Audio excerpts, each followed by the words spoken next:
Hello, everybody. We're back again in our continuing journey through the Beatles albums. We're here with Sam St. John. Please check his channel out. We've been doing this. We started actually in a weird order. We went with the White Album, and then we went back to the beginning, and now we're to the fifth in the Beatles chronology here, Help. So we'll be doing Help today. Help's made up of, there it is, 10 Lennon and McCartney tunes, 2 Harrisons, 2 covers, a really solid album, of course, the soundtrack of the film. And at this point, their songwriting is really progressing with each album, in my opinion. It's getting better as we go. So should be a good one. Sam, any little intro before you start? We got 14 songs, by the way. We're going to go 14 down to 1, back and forth, like we always do. Keep the same formula. Any opening remarks? For me, I know a lot of people, when they listen to this album, might visualize the film, especially for side A. You think about the film and like what scene, like, you hear the song Help, and you automatically imagine them playing with Ringo with the ring, like zooming in at the beginning of the movie, or, you hear George Harrison, you think of them over at Stonehenge playing. But for me, I knew the album well before I saw the film. I didn't get the film until a couple of years after I really sunk my teeth into the album. So for me, this album stands alone from the film. And actually, for me, seeing the film is almost kind of like takes away from the visualizations that I had, with maybe a couple of exceptions of just me listening to the music and coming up with my own ideas of what the songs were about. But it's a fun album. Like you said, they've really started progressing. I always consider this one of the big turning points of the Beatles. I mean, you have the introduction of strings on here, with McCartney, and I think the first album where you had a song with only one Beatle on it, with Yesterday, which of course became a trend, if you trend the right word, into the latter half of their career, which a lot of people consider this album into the next album kind of that phase from black and white to color of, the Beatles are starting to become this artistic group versus just a singles band. So it's a great album, and even the covers on it kind of mold it all together. So I really enjoyed it. This was a fun list to do. That's a good summary. I like that. It is a transitional album for sure, and it's grown in my in stature on my list. In the beginning, I didn't think much of it, but the more you play it, it's great. It really is. It stands with A Hard Day's Night. It's pretty even as far as I'm concerned. I think if they ever come out, like if Giles Martin ever decides to come out with the earlier box sets, this one I'm kind of excited about. I think simply just because I want to see what the packaging is going to look like, and seeing all those beautiful pictures of them, in the Caribbean, or the colorful shots, in the mountains. I think that would be a really fun package. So hopefully we get that in the next 10 years. I'd like to see it in my lifetime anyway. Yeah. All right, so let's jump into this reverse order. You're going to kick it off. Number 14. Number 14 is from the second side. It's the song "It's Only Love." It's a John Lennon tune. Just kind of just full filler. Really, the second half of this album. The second half, none of these songs were in the film.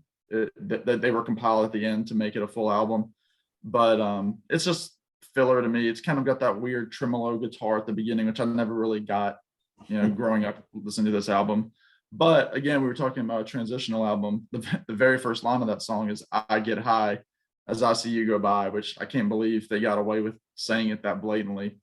And I think the Beatles had admitted that during this album and the movie, they were all high on pot. So they had talked to Bob Dylan, had a good time with him, and then started filming Help in this record. So you can see it's moving to their introspective lyrics, I guess. And it's an introspective song, but it's never been one that I love.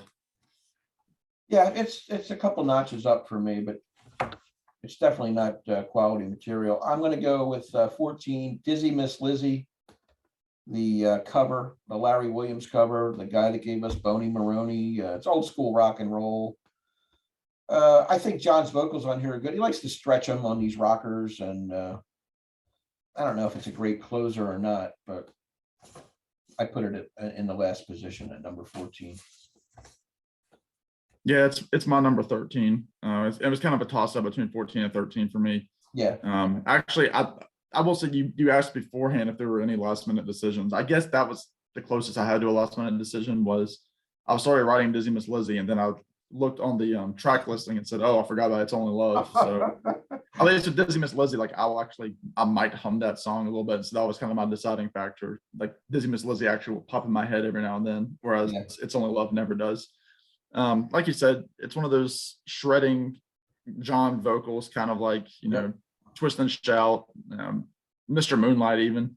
And it's one that you can tell he enjoyed because he actually played this song post Beatles. I think he did he do this at the Madison Square Garden show with the Plastic Ono band. He probably did. I think in the early 70s or the late 60s, he did this song after the Beatles. So it's obviously a song that he liked to play. Again, just it's a cover, and the Beatles at this point, they should have had a song to fill that last spot. So That's what I think too. 13. They could have easily had 14 songs here to put the covers aside. But anyway, that's good. Number 13 is a George tune, You Like Me Too Much. It's not a favorite of mine. It's not especially deep or sophisticated. It's kind of these junior high sentiments. If you leave me and you know it's true, you like me too much and I love you, I really do. I mean, it's okay. It's just an okay tune. There's a lot of piano on it too. So it wasn't going to be last, but it came in at lucky number 13. Right. Yeah, it's my number 12. So just to jump back into it, it's got that intro. It goes against the tempo, like the honky tonk piano kind of, and then it just stops. And then he kind of comes in for You Gone Away This Morning, Be Back Again Tonight. I guess to be fair, we haven't had a George song since with the Beatles with Don't Bother Me. So we've had 2 albums now before Help where George was either singing a Lennon McCartney song or a cover. So on this album we have a couple of George songs. This is definitely the weaker of the 2, and again, not one that I think about. It's kind of a neat style in terms of like the structure of the song. Again, I don't mind the little honky tonk piano, but I don't know. I wonder if George wanted that as the intro. It doesn't seem like something he would have picked. Maybe that was thrown in at the last minute. I don't know. I'm not enough of a Beatles expert on that, but again, it's not one of his best. He was still growing, and we got to see that later on the album. Yep. My number 12 is Tell Me What You See. Again, I like the melody of the song, and then it gets kind of clumsy after that. It gives you, I can't think of the melody right now, but I know when I wrote the notes, I liked it. Look into these eyes, tell me what you see. Don't you realize what you see is me? And then it gets, tell me what you see. It's just, it loses its What you see is me. It is no surprise now. Yeah, it's not, and again, it's not a memorable tune. It's kind of rudimentary songwriting. I said in the beginning that their songwriting was improved, but this is one that falls a little bit flatter than the rest. The rest of the album from here on up is strong in my opinion, but these last 3 songs are kind of That's why it's not in the level of even A Hard Day's Night. I think it's a better album from beginning to end because it doesn't have some of these lulls. Right. And it's interesting. Again, for me, for one, it's my number 11. So we're kind of on that path right now. The same, yeah. Yeah, it really. This is one of those albums where really the B side of the album is not great. It's not fantastic. So most of those songs ended up on my bottom 5 or 6, and it's almost this one almost to me I get it mixed up with the song that I just mentioned with You Like Me Too Much. It's kind of a similar piano. They were obviously kind of maybe not stuck in that style, but they obviously like kind of put that piano into the album because that was what they were hearing at the time. They wanted that sound. Yeah. And I'll still go with the fact. I know there are people out there that have said, every Beatles song. There aren't 2 Beatles songs that sound the same. You hear groups like AC/DC or the Ramones, like you're gonna hear 10 or 20 songs where like that's the same riff as this one, or even Chuck Berry, like it's the same Johnny B. Good intro to 20 of his songs. the Beatles are all different, even their clunkers. And not to offend anybody, but a lot of the B sides, a lot of the the B side of this album is filler. And again, kind of probably along the lines of Beatles for Sale. They're so busy at this time. They've got a movie to finish. They've got these songs to record and pump them out to give them a full LP, touring and everything else that's going on in their life, publicity. So yeah, it's Tell Me What You See is not one that sticks out to me. Yeah, and my number 11 is the one you had at the bottom. It's Only Love, the John song. I like his vocal on it. Again, so-so lyrics. He's talking about fighting. Is it right that you and I should fight every night? Just the sight of you makes nighttime bright. He goes bright like that. Haven't I the right to make it up, girl? It's only love and love is all. It's a nice sentiment, but kind of a boring song, I think, overall.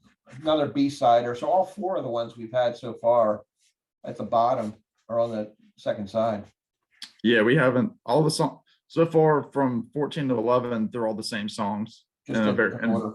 Yeah. varying orders. Yeah, we didn't match on any, which is interesting. No. But yeah, like you, now that we're into the top 10, yeah, I like these songs. These were the 10 songs, and it was just like a 25-minute album.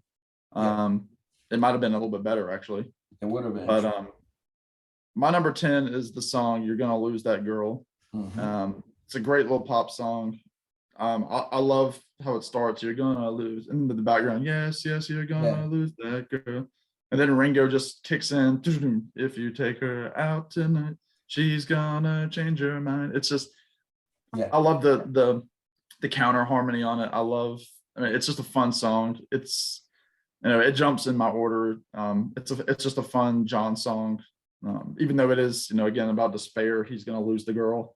Always. But always this lack of self-confidence. But I love Paul and George in the background singing, and then, like I said, Ringo just snaps those drum heads. So it's just a great tune. So it's number 10.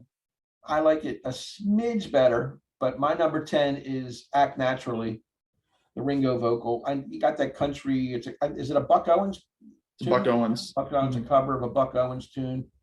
I think it's a weird choice to open side B, but that's just me. I like Ringo. The one song he contributes to each album. It's usually a country song. It's usually a fun song, and this is no exception. They always suit his personality, the vocals and the lyrics and stuff. So great lead guitar here by George too, in the middle. Oh yeah, I like it, and it did crack the top 10. So there you go. Well, for me, it's number 9. We're one off on every song here. It's unbelievable. We're one off. So yeah, we're so far we're mentioning the same songs. Like you said, it's a Buck Owens tune. They covered it again in the 80s. Ringo and Buck Owens did, and it became, I think it won a Grammy for best song by a duo. It's a fun, that version's fun. It's a fun music video where they're like on the set of a Wild West movie. Buck Owens has that red, white, and blue guitar, but the Beatles do it really well. It was a huge staple for them live, and it still is for Ringo. I think they did it at Shea Stadium. I think definitely at the Hollywood Bowl they did. So when this album came out, 65, that 65, 66 tour, they were singing the song, and Ringo sings it really well live back in this day. Yeah, his voice is raspy. He's trying to sing over his drum kit and all the screaming girls. So I like it. I think it's great. And honestly, it's kind of become a Beatles song over a Buck Owens song these days. Oh, sure. Yep. And my number 9 was your number 10. So again, we're a little bit. This is crazy. You're going to lose that girl. And for the same reasons you mentioned, I like the high harmonies too, that you're going to lose. I can't sing, but anyway, you get the drift. John's laying the law down. You start treating her right, or you're going to lose that girl. He's putting a little advice out there. So it's a good tune. It's a fun song. Number 9.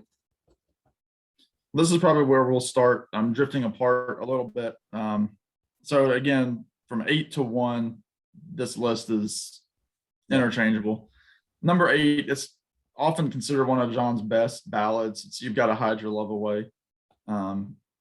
I love this song. I mean, I play it on guitar. I've played it with buddies in college. Yeah. It's definitely got kind of a Dylan influence, maybe. And I guess at this point, again, we mentioned at this point the Beatles had met Bob Dylan. John and George especially were just infatuated with Bob Dylan. So they were trying to copy him, and it moves over to Rubber Soul as well. But just one of those beautiful songs.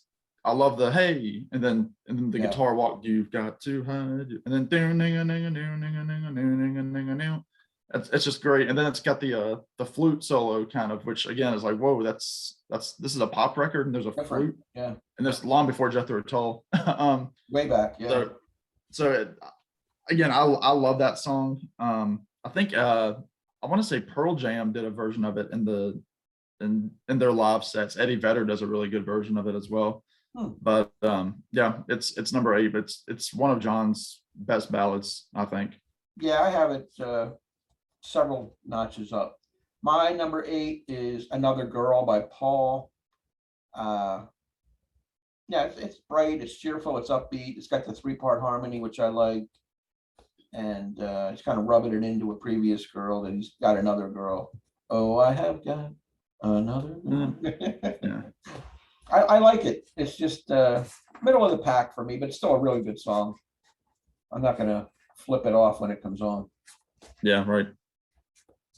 Yeah, that one's a little bit further down for me as well. My number 7 is going to be the title track, Help. Again, like I've said in many of these videos, probably from just oversaturation. It's a killer opener. One of the Beatles' best openers. I think so. It's just that it just starts the album and it kind of jumps you back like help, and then it's just they're crashing. And again, the background harmonies with John and with Paul and George, you know, I never need help in any way. It's just, and then the acoustic guitar is really jangly, like they've got the acoustic really high up in the mix. Perfect. It's a perfect song for the movie. I mean, it's a perfect. And I know, again, it's one of those songs too. I think over time it's been re-examined to show, you know, that John was literally crying out for help. And I think that's been talked about before with Paul in the interviews later. And, you know, at this point, he was just going through some personal problems. I'm sure fame was getting in the way of that as well. And but there's a deeper meaning to it other than just it being a pop song. But it's my number 7, again, probably because of oversaturation, but it was a number 1 hit. Yeah, I have it pretty high up. My number 7 is the other George tune, I Need You. Which, again, I really like this song. It's got that different sound with that, is it a pedal guitar or something? Where do they go? Yeah, he's playing a pedal and hitting the, some effects there. Some I tremolo. Could Never Really Live Without You. I don't know. Yeah. A little cowbell thrown in. It's a solid song. It's different sound for 65 too, which experimental. I Need You. It's got that kind of. I'm not a musician, so I don't know what it is. Like it's got the echo effect on almost. Yeah, it's like a delay. It's like a second behind. I know Tom Petty did this at the George concert, 2012 concert for George. Him and the Heartbreakers, he did a really good job on it. He was a big George fan, as we know from the Traveling Wilburys. So yeah, great friends. I do like the song. And again, you do picture for me, that's one of the songs on the record where I picture the scene of them, you know, at Stonehenge. Yeah, and you know, they're cold and like the tanks are all around them and everything. Yeah. But number 6, you mentioned it earlier. It's Another Girl, the Paul McCartney country tune. Great guitar. I love that. Another, like they're answering the guitar.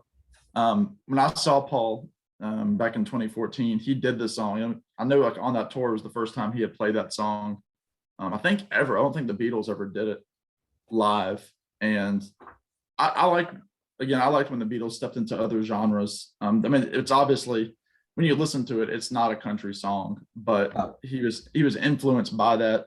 Obviously, they have Act Naturally on here as well. So that country vein, the songwriters are starting to make an appearance. You know, I'm sure they're listening at this point to, again, Bob Dylan, some of the folkies, you know, Peter, Paul and Mary, groups like that. It's coming into their subconscious, and that's not, it could have been what jumped it, what inspired him. I don't know. Again, I'm not a Beatles expert, but I've always loved it. Like I always lean toward the more, acoustic Americana kind of sounds anyway on any style. So Yeah. that's probably why it landed so high for me. But that's my number 6. My number 6 is one we haven't mentioned yet, so I know you like it a little more than I do, and that's The Night Before, Paul song. I like the structure and the melody on this. We said our goodbyes. Ah, the night before, love was in your eyes the night before, and then it goes, now I find you have changed your mind. Treat me like you did the night before, and then it goes into that classic '60s guitar, that little, jam session there. It's well thought out, well recorded. Love it. Yeah. What can I say? Great song. It's one of the best. All right, we're in the top 5. So I will mention, and that's another thing I guess we forgot to mention. This album yielded 3 #1 hits. So, that was a biggie, monster. Yeah. And so this is the second of the 3 #1 hits. It's the song "Ticket to Ride," which some people say it's the first heavy metal song. I don't agree with that at all. No, but, I don't think so. Definitely, probably an intro to the power pop generation that kind of came out in the late 70s into the 80s.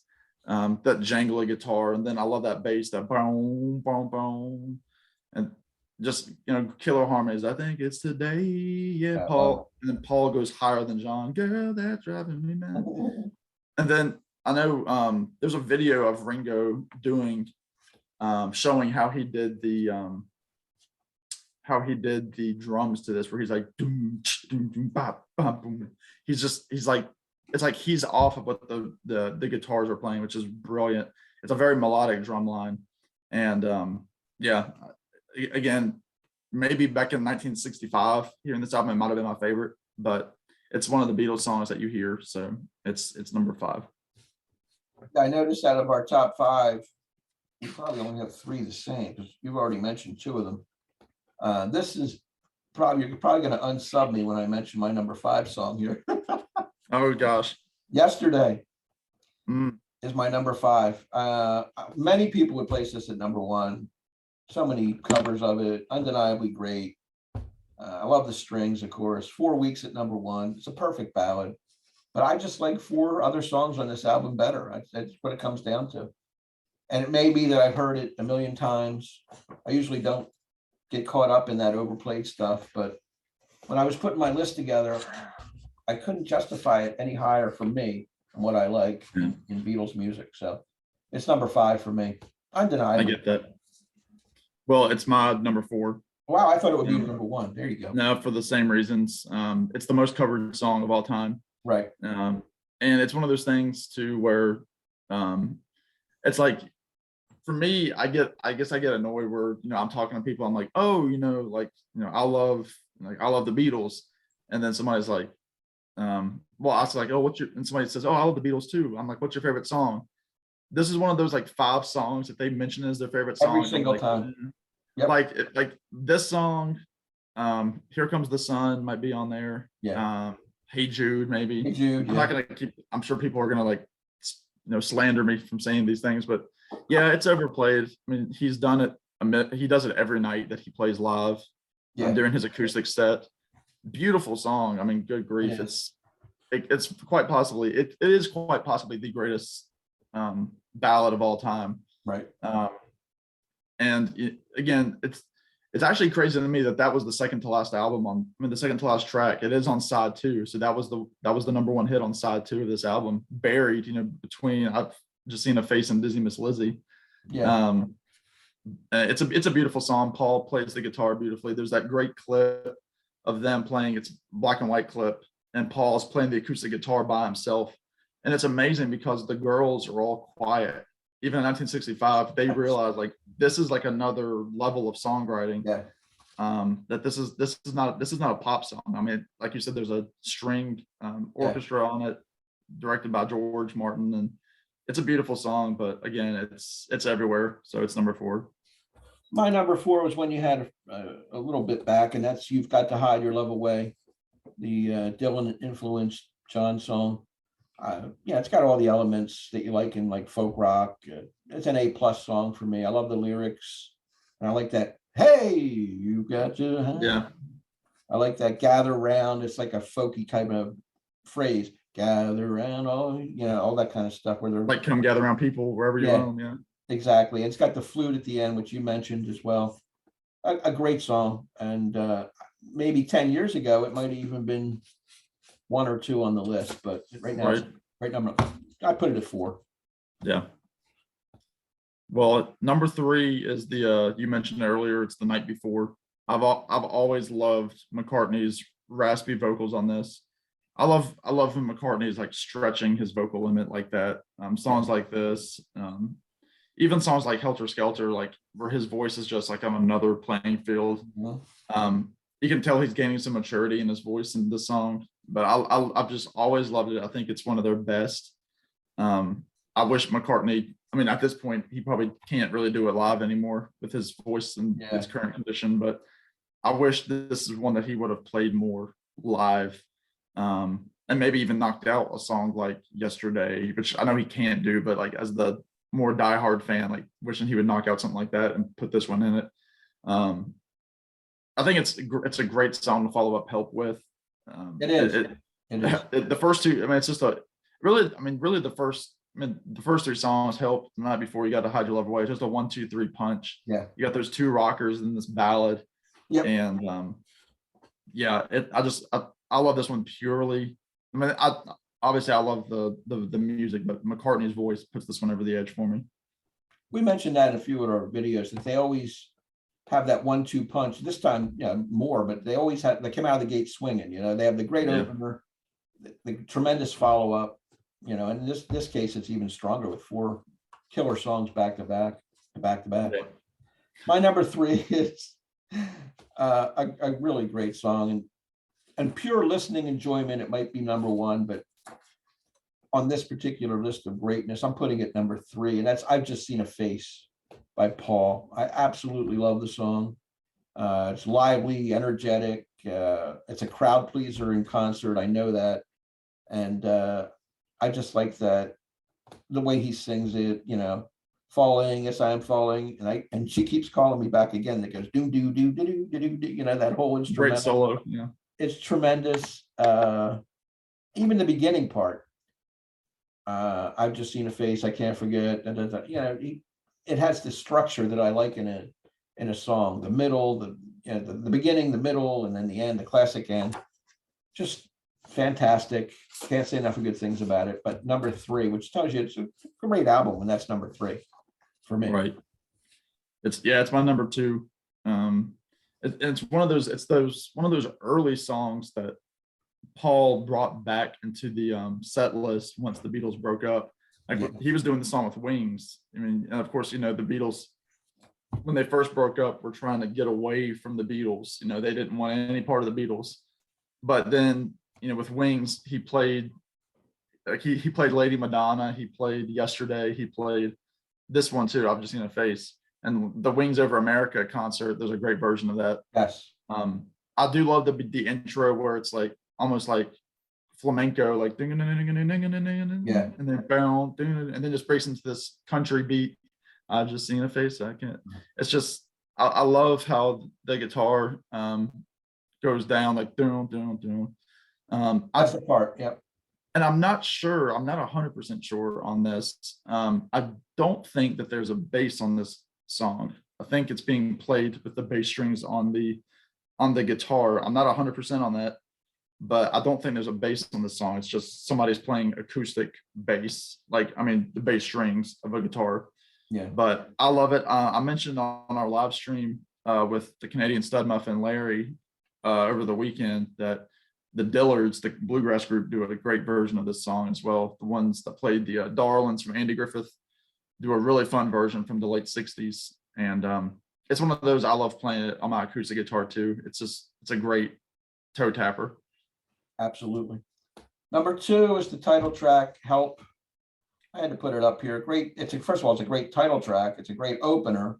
Great vocal by John. It's sort of autobiographical. Like you said, he's kind of going through some tough times. He's literally asking, pleading, for help. I don't know whether it's substance abuse or his anger issues or girl problems or whatever it is. He's insecure, and it's a cry out for help. John is kind of a surly guy, I think, overall. I mean, you don't like speaking of the dead that way, but I think most people who knew him would say that. But it's a great song. And it comes out of the gate with help, I need somebody, it's the strumming in it and everything about it.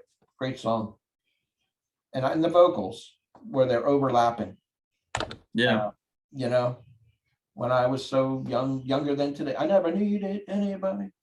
Help in any way. Yeah. But now again, it just goes from one line to the next, flows beautifully. Great song. You can see why it was a monster hit, and it leads off the album. Yeah, it's got some great hooks. It does. I'm a hook It really guy. does. I like hooks. Yeah. Well, for me, if you've been keeping track, my number one is "I Need You" by George Harrison. I like it. I like any song that has it's a sustained chord, and it makes it that jangle sound. Like that's why the Birds always stick out to me, or like songs like what, I can't even think of the song. Tom Petty does it on Full Moon Fever. So you want to be a rock and roll star? So you want to be a rock and roll star, but I cannot think the of other one. I know what you mean. I can't think of it either. Yeah. Full Moon Fever. Yeah. That's gonna kill me. But any song that has like that down, down, down, down, down, feel a whole lot better. That's it. Great But song. this is similar. I mean, George is playing that. I think he's playing a Rickenbacker on this one. That's starting to come into the mix, like with the songs like this, and Ticket to Ride. He's got that 12 string. But again, I've talked about it a couple of times. I picture them on Stonehenge singing this in the cold. But it's just one of those that I think is just really a turning point for George's songwriting and his melodic style. And this is probably, I bet you that's one of the songs where when Tom Petty was a kid, I'm sure he listened to that and he was like, that sounds like, I can sing like that, kind of. And of course, when the Heartbreakers do it in 2002, they sing it on almost a sadder note. You can tell there's sadness in Tom Petty's voice when he sings it. And especially when you see him doing it, he's looking up over the crowd at the Royal Albert Hall, and it looks like he's kind of on the verge of tears. But I love that song to death. I'll never get tired of that song. So it's my number one. And Petty's singing it and he's looking out in the audience, and is Danny out there with the wife at that point, or is Danny on stage with him? I forget. Yeah, it was just the Heartbreakers on stage at that point, I think. But he's looking out there and he's seeing the wife and son, and very sad because he had died just the year before that. It was the year anniversary. Yeah. My number one, Ticket to Ride. I couldn't get away from it. Jangly opening, like you mentioned. I love the structure. Just the vocals. I think I'm going to be sad. I think it's today. Yeah. They still bring the yeahs in there. The girl that's driving me mad is going away. And then, oh, she's got a ticket. Just beautiful. Ringo's drumming strong on this too, for sure. Yeah. It's got the great bridge. She ought to think twice. She ought to do right by me. And there's great shakers too, like the percussion. And then at the end, you got that, my baby don't care. Yeah. And it goes out from there. That's my favorite song on the album as we speak today. Although I've just seen a face gave it a shot, and Help. Those are my top three. Yeah. Great. Yeah, the top five are interchangeable for sure. Yeah. Yesterday, I mean, how can you diss that? And the night before, and I Need You. Those first seven are just dynamite. For me. Yeah, I agree. The second side's hit or miss. Yeah. Very good. So we hope you liked the review of Help. Please check out our other album breakdowns as well. We've gone through from the beginning. We've done what? Please Please Me, With the Beatles, Hard Day's Night, Beatles for Sale, Help. I'm going to link them all below so you can take a look at ones that you may have missed. We like feedback. Give us comments. Please tell us your favorite songs, your favorite 5, your favorite 10, or give us a whole list. Some people including their whole list, which I really appreciate it. I'd like to see, what other people out there who are, are moderate Beatle fans or quasi Beatle fans, what they think of these particular shows that we're doing. Sam St. John, check his channel out. Americana, Van Morrison, John Prine, Tom Petty. He loves all that good stuff. The Beatles, of course. The Beatles. He also performs. He plays guitar. He does live streams on with the Canadian Stud Muffin. So check out Sam St. John. Please sub him up. And we'll be back next time with my favorite Beatles album, Rubber Soul. See you next time. Peace. All right. There we go. Here we go. One down, one to go. Yeah, that was good. That was interesting. We had about half that we were flip-flop all the way down. I think that was the most we've been apart. We've never matched. This is the first time we've never matched. We never matched one, but in the beginning there, we had the same songs, 14, 13, 12, and 11, just interspersed. And then again in the top 5 or 6 too, we had one. Yeah, we had one. The middle, some of the middle songs you had at the top and vice versa, which is cool.